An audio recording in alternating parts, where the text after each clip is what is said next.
J'ai commencé à peindre à l'adolescence. Non pas le dessin, mais directement la peinture à l'huile. Puis c'est quelque chose qui m'a quitté par les nécessités professionnelles. J'ai eu une vie professionnelle assez variée, puisque j'ai principalement travaillé dans un premier temps dans les nouvelles technologies comme ingénieur, puis comme journaliste pendant une vingtaine d'années, avant de revenir à l'artistique tout en continuant à peindre, mais sur d'autres chemins, notamment dans le domaine du spectacle. Je suis auteur et créateur de spectacles pour le jeune public, et en continuant dans cet univers artistique à peindre. Et je me suis plus focalisé sur la peinture depuis une dizaine d'années à peu près. Et aujourd'hui, j'y consacre la plupart de mon temps.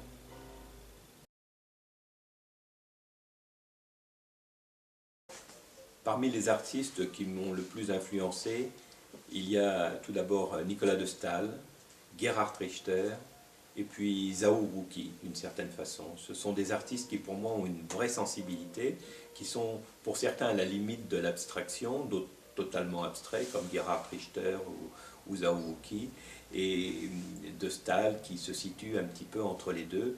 Et ce sont vraiment des modèles pour moi. Il y en a plein d'autres, évidemment, chacun apportant sa petite touche d'influence. Bien entendu, les grands comme Picasso, pour moi, restent des modèles absolus, quoi.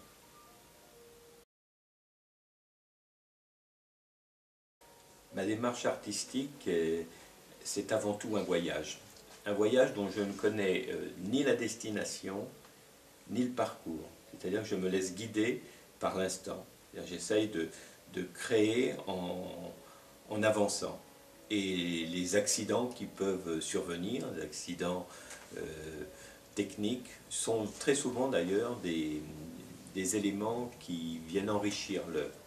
Donc ma démarche artistique, c'est d'abord d'être surpris, me surprendre moi-même, et de comprendre qu'à un moment donné, je suis arrivé là où je voulais. Même si je ne savais pas ce que je voulais, ce qui est étonnant, ce qui m'étonne toujours moi-même, c'est que je sais toujours quand une œuvre est terminée. Voilà, donc c'est la surprise, l'inconnu, et accepter les impondérables qui peuvent être des accidents techniques.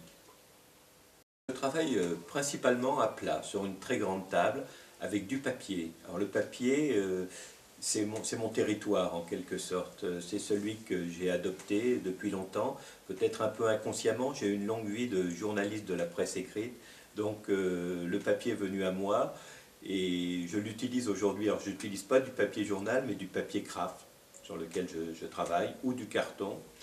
Et ensuite, les couleurs s'imposent, les outils s'imposent. Ce ne sont pas forcément des outils traditionnels, c'est peut-être une spatule, c'est peut-être un pinceau, c'est peut-être ce qu'on appelle un sabre.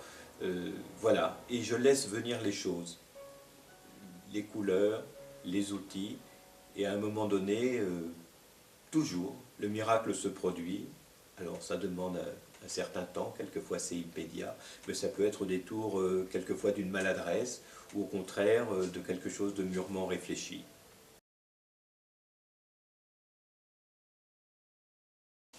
Pour les œuvres exposées chez Artistic Gallery, eh bien, je suis resté moi-même, c'est-à-dire que je propose des œuvres qui sont une forme de paysagisme abstrait.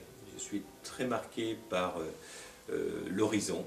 Il y a toujours un horizon dans mes œuvres, il est multiple parfois. La frontière aussi, qui peut séparer ou réunir. Ces inspirations m'amènent à faire des sortes de paysages, je préfère dire des univers dans lesquels chacun peut se projeter, puisqu'en fait ce sont des univers, des paysages abstraits que chacun peut s'approprier en fonction de son imagination.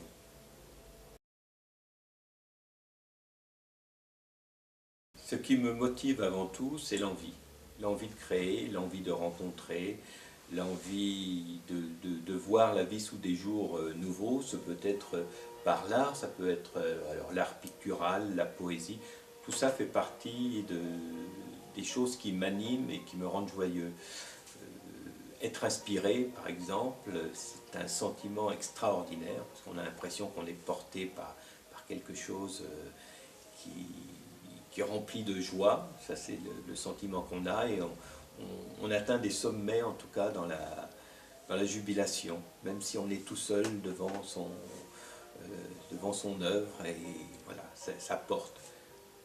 Et ce qui me narre, ce qui me rend triste réellement, c'est justement c'est tout cela en creux, c'est-à-dire ne pas croire, ne pas penser à ce que les choses soient possibles, ne pas croire au possible, ne pas croire à la puissance créatrice qu'on porte en soi.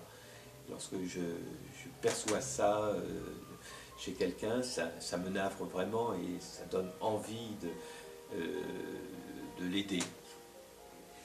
Quand je vois chez des personnes qui ne croient pas en elles ou qui pensent que tout est impossible, ça c'est vraiment quelque chose qui me, voilà, qui me rend triste.